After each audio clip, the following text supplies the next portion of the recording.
content marketing is a long game. This is not something that you are going to post a video and you are going to get 5 clients knocking on your door, more than likely. Hello, what's up? Welcome back to another episode of the Freelance Friday podcast. Today we are talking about content creation. You may or may not know this, but YouTube and other forms of content marketing really is my number one lead generation strategy.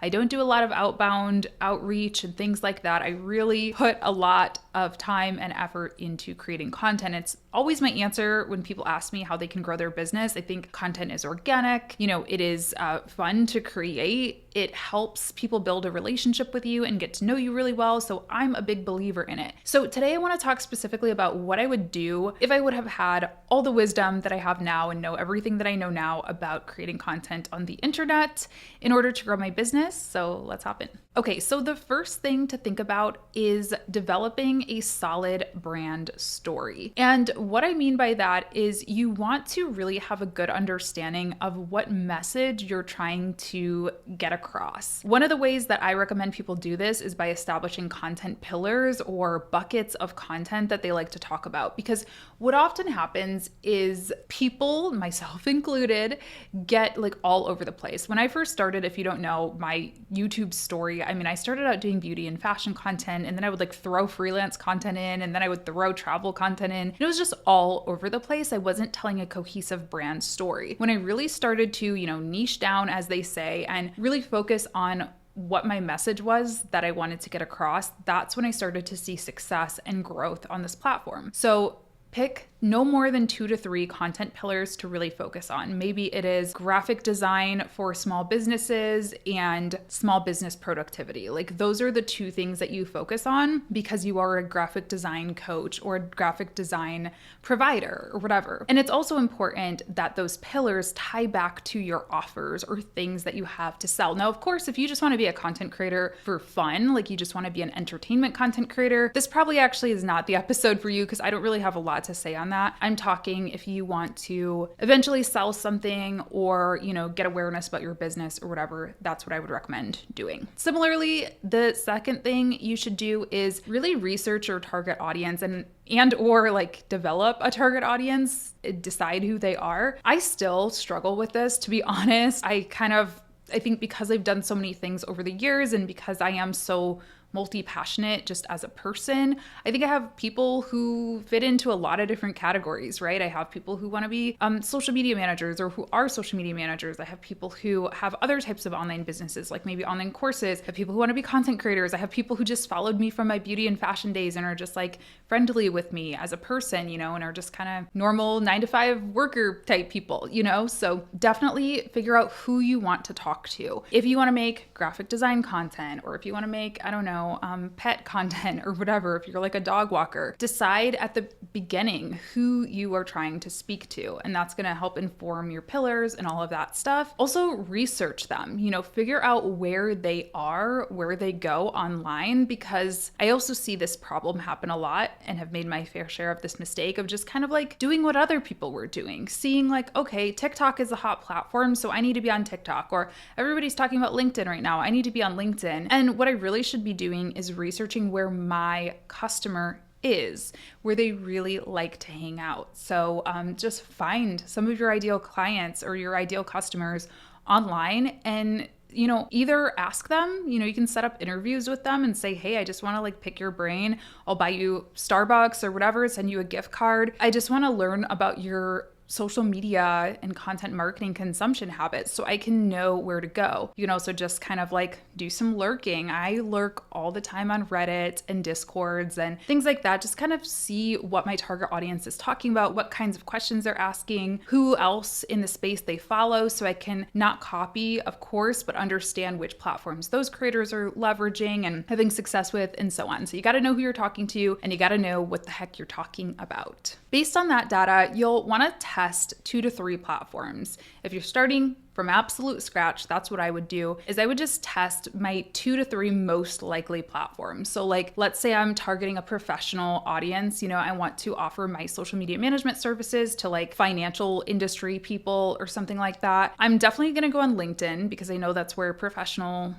people tend to hang out. But maybe I'm also going to test out Twitter, or I might also test out YouTube and test out long form content in that way. So what I'll do is I'll create accounts on those 2 to 3 platforms. And then what I'm going to do is I'm going to post consistently until I find a clear winner. So, consistently I know is like a broad term. If I could like twirl a little magic wand, I would say that's posting, 3 times a week on all of those platforms. But I know that's not realistic for everybody. I know we all have lives and jobs and careers and families and whatnot. So just post as regularly and consistently as you can to get a good amount of data to be able to compare across platforms. If you post the same video on LinkedIn, on YouTube, and maybe like a clip of it on Twitter, then look at those numbers, analyze them and say, okay, Twitter drove this many clicks, LinkedIn got a lot of views but didn't get clicks to our website at all, YouTube, we got nothing. It's just total crickets. Nobody cared about this on YouTube. And, do that for a few weeks, maybe a month, really compare apples to apples, apples to oranges. I don't know what the term is actually supposed to be, but compare them, against each other so you can find a clear winner. There usually will be a clear winner. There'll usually be, we're getting, heaps of engagement. And, at that point, I think that's a good metric to look at is engagement, because realistically, you're probably not going to be getting a ton of clicks and sales when you're this like brand new account on any platform. You have to develop that relationship. But of course, if you do get clicks and sales, that's only furthering the point that you have a clear winner. Okay, so once you have a clear winner, scale that platform. Make that your pillar platform. Just like we talked about content pillars, I also recommend having a platform pillar. It is just not realistic. It is just not realistic. I get really heated up about this, y'all. It is not realistic to have this robust content strategy for every platform, or even like 3 or 4 platforms, right? Like, it's just not realistic unless you have a large team of people helping you out. That's a different story. That's probably a different strategy. But if you're like, a one-person show, if you're just a freelancer and you are looking to grow your business through content marketing, you can't be everywhere. You just cannot. And you definitely cannot be creating original content for every single platform. You'll go mad and you will not be focusing on your clients. I see this happen a lot, where a lot of us will get so wrapped up in building our own brands that then we start to slack for our clients, and then you lose your clients, and then it's like, okay, well, now you're starting from super scratch because you just abandoned your clients. So focus on one as your pillar platform, and then what you're going to do for the runners up and the other platforms that maybe you're interested in being on is just repurpose your content onto there. Now, you can do this creatively. Like, I'm not saying just completely rip the same YouTube video and just post a full thing onto LinkedIn or whatever, but you can cut it up into bite-sized pieces. Maybe that one YouTube video is 5 LinkedIn posts now, or maybe it's a blog post. Maybe you use a tool like Descript to get the transcript of your YouTube video and turn it into a blog. Maybe you do the same thing. You get the transcript and you use that for a bunch of Instagram captions or tweets, Twitter threads, whatever. So there's a lot of different ways that you can cut up your content and repurpose it without having to like completely reinvent the wheel. Because yeah, I do think it's important to be active on multiple platforms,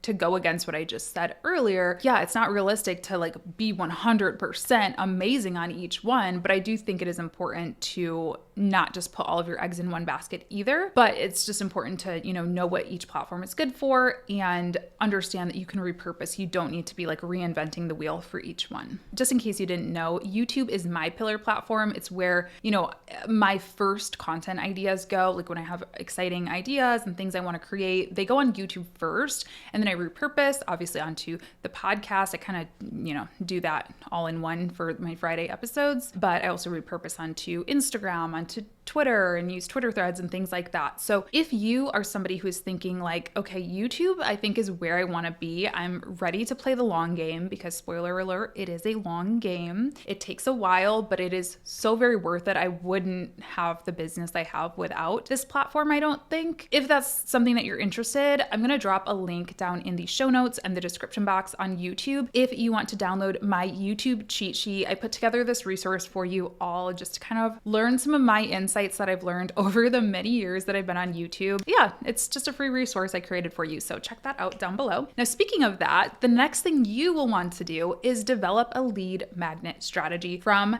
day one. Even if you don't have a product yet, even if you don't have something to sell yet, figure out a way to just start collecting emails. This can be as simple as setting up a newsletter link. Hey, I'm going to send out every week or every month, just like a note from myself, about something, whatever it is that your business is about. Maybe it's like tips about the computer science industry. I don't know. I don't think that's a real thing. Whatever. That could be a thing.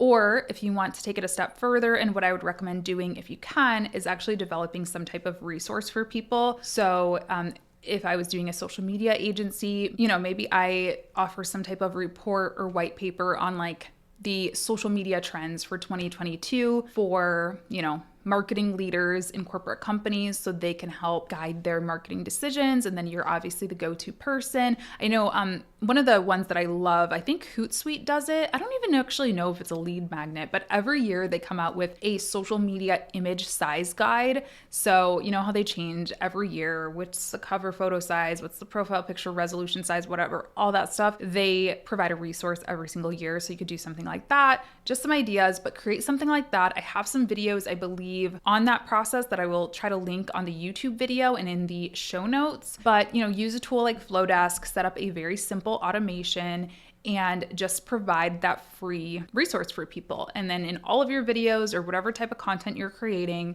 you can just let people know, hey, don't forget, I have this free image cheat sheet or image size guide or whatever you want to call it. Download it for free down below. And now you have those folks' emails, and they're going to come really in handy when you do decide to activate that list and start actually selling to them. Next piece of advice is to listen. Listen to your audience. Those early audience members, I would treat them like kings and queens, okay?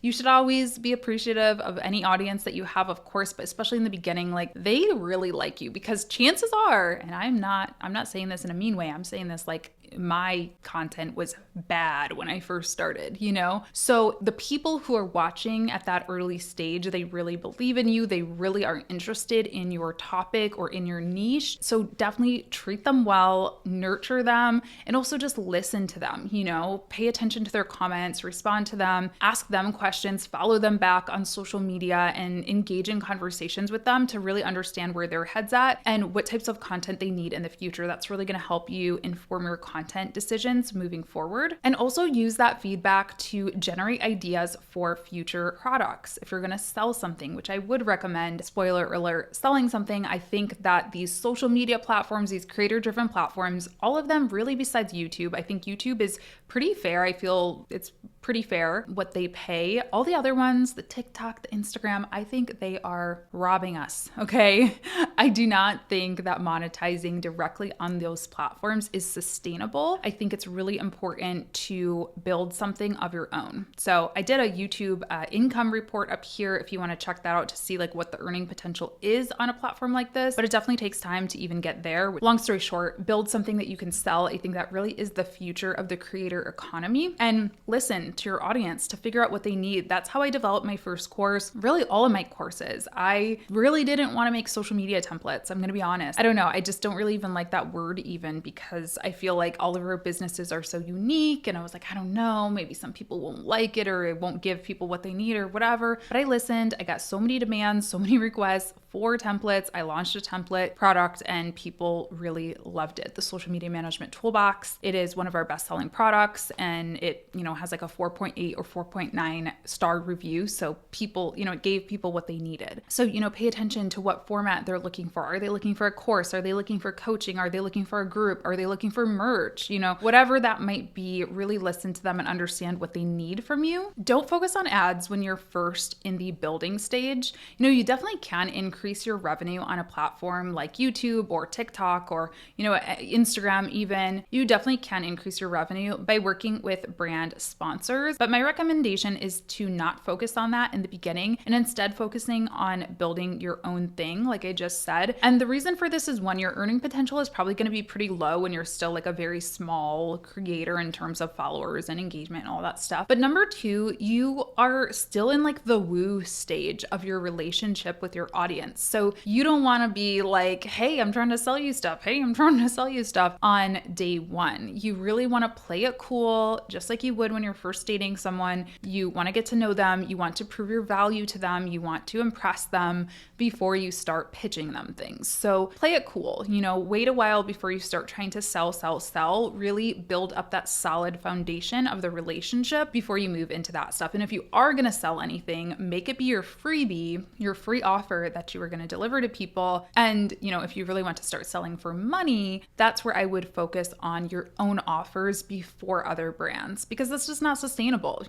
Send traffic to your website, get leads into your pipeline before other people. It's like on the airplane, right? Put your own mask on before helping somebody else. Same approach for content creation. Don't focus on selling too quickly either, though, even for your own product. Really focus on building that list, pointing to that lead magnet, that freebie, and just delivering really good content and building up a loyal audience base. Now, when it comes to growth, aside from just like organic growth and doing what you can as far as SEO and good content and good thumbnails and good this and that, also collaborations are very, very valuable. And it's something I still do not do enough of. I'm very shy. A lot of people don't know that about me, but I'm very shy. I'm very I'm very shy. So I'm not good at collaborating with people. It's usually not that I don't want to. I'm just like nervous to ask people. And I don't know, things can kind of be weird with the whole like creator politics of you have more followers than me and you don't. And it's just, I don't know, it can be kind of messy, but I am going to encourage you to do as I say and not as I do and collaborate, because every time I do collaborate, I'm always better for it in some way, whether it's just personal and I feel like I made a friend who understands me a little bit more. Most of the people you meet in your life are not going to be putting themselves on the internet all the time, so they can't relate to a lot of your day-to-day concerns or problems. Or more importantly, or maybe not more importantly, but in terms of business, you will have generated leads, or you will have, gotten placement on a cool media opportunity, or you will have, gotten a referral or been able to provide a referral to somebody in your audience. Like, it's always a good thing. So if you are worried about, competition and all those kinds of weird vibes, my recommendation is to find creators who are in aligning industries, but not competitive industries. So like if you are a web designer and you're creating web design content, trying to attract web design clients, then maybe partner with a social media manager who you can figure out a way to create content together to talk about how web and social talk to each other. And now maybe you even come up with a package to sell to people that contains both web design and social media management, or a social media audit, or social media setup, or something like that. Or, maybe you are a life coach and you want to partner with a nutrition coach who, maybe a lot of your clients are struggling with eating healthy food because they're not in great spirits and they're just, eating out of convenience and going through drive-thrus and stuff like that. So you want to bring in a nutrition coach to help provide some type of service or product to your clients, so figure out a way to collaborate with people who are in aligning industries, but not necessarily competing. So then you don't have to worry about the whole, you're stealing my clients and all that stuff. It's annoying. Okay. And the last thing I'm going to tell you is I would urge you to just watch your numbers. Create a simple spreadsheet, a simple, document where you can track your KPIs or key performance indicators, your watch time, your, number of views, your click-through rate, track your links. Use tracking links. You can use a tool like Bitly for free to make all your links trackable, so you can actually see when people visit your website from your videos, or whatever social platform you are deciding to go with. And that is just going to help you so much to make good decisions. If something is just not working, if you've been at this for like 6 months and you haven't gotten a single website click or a single lead magnet download, it's probably time to pivot in one way or another, whether that's changing up the type of content you're creating or focusing on a different platform, changing up your SEO strategy, whatever that is, it's going to help you make decisions. All right, I'm going to add an additional tip here that I didn't write down on here. Stay consistent, stay the course, Just keep doing the thing. It is a long game. Content marketing is a long game. This is not something that you were going to post a video and you were going to get 5 clients knocking on your door. More than likely. I mean, unless you hit the jackpot and you hit some algorithm or do the SEO amazing or whatever, maybe. But that certainly was not the case for me or most of the people that I know. It is a long game, so you have to invest in it for the long haul, and you will be grateful that you did.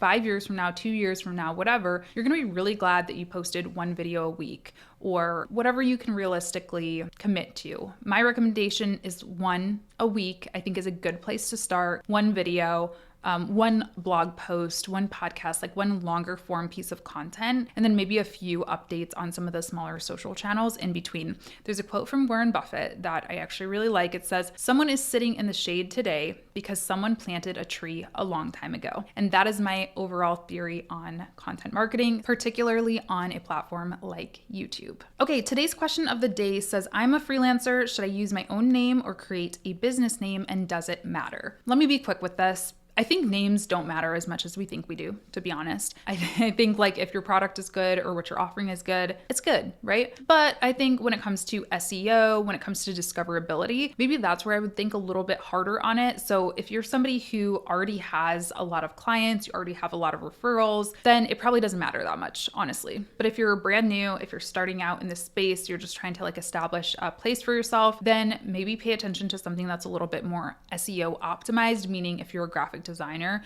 maybe I would call it Latasha graphic design or something a little more fun than that. But Latasha graphic design versus Square or like water bottle or something. I don't know. How sometimes graphic design companies and agencies and stuff have these like weird names. Maybe don't do that if you are totally starting from scratch and you're going to be relying a lot on organic content marketing or marketing in general or even ads, right? So that's my advice on that. I think this question is probably more asking about, should you brand yourself as an agency or a person, which I think there's pros and cons to both. I think establishing yourself as an agency, for me, it enabled me to charge higher rates. You just attract a different type of client. But I also think that different type of client needed me to like raise the bar. Like I needed to be a certain level to do that. It wasn't like a mom and pop shop who just needed someone to run their Instagram, right? They needed somebody who could help them with like, Google ads and like all these different things that maybe don't fall under this more traditional just social media management house. So keep that in mind. You may need to like raise your skill set if you're going to do that and or bring in additional people. That's kind of the definition of an agency, is having different people to work with you. And then the last thing I'm going to say, just because we were talking about content marketing, I haven't really talked about this very much on here, but I do get asked sometimes, like, do you regret using your real name on the internet? And honestly, I don't want to say I regret it. I don't regret it. But if I were starting from scratch, I probably would not use my first and last name on the internet in the way that I do now. I never expected that I would have nearly 100,000 subscribers on YouTube. That is like mind-blowing to me. That's just a lot of people to me, and not everybody has great intentions. And I have definitely dealt with like all the weird things that you could think of, all the weird hacking incidences, all the weird, people who think that we're going to get married incidences, all the mean girl incidents, all of it, all of those experiences, as I think anybody on the internet someday will. And even if you feel like you're not going to, you never know where your platform can be in a few years. So part of me wishes I would have just used like my first and middle name or like a fake last name or something like that, just so it was a little harder to find me. But, I think any person with bad intentions, can find you. I know that sounds sad, but if somebody really has terrible intentions, they'll find a way either way. So that's just my piece of advice for you, is I wouldn't advertise it. Obviously, there are things that I do to keep myself safe. I think the best thing I'll tell you, obviously, if you're creating like vlog style content where you show your daily life, don't ever talk about your routines. Don't talk about any partners, if you have them, routines and where they are and how often they're home and things like that. And the fact that your dog's out at the vet for 5 days while you're home by yourself, don't do that. I also never show my view. If people saw it, they could definitely figure out where I lived. I don't even talk about where I live. I say I live in Michigan. I don't talk about which city or suburb or, whatever that I live in. So you can do things like that to protect yourself as well. So Hope you enjoyed this episode. Hope you learned a little something from it. If you did, please be sure to rate and review the podcast. You can do that on Spotify and on Apple Podcasts. And if you're on YouTube, you can leave me a thumbs up if you enjoyed it. Subscribe to the YouTube channel or follow me on the podcasting platforms. And I will see you for another episode next week. Bye.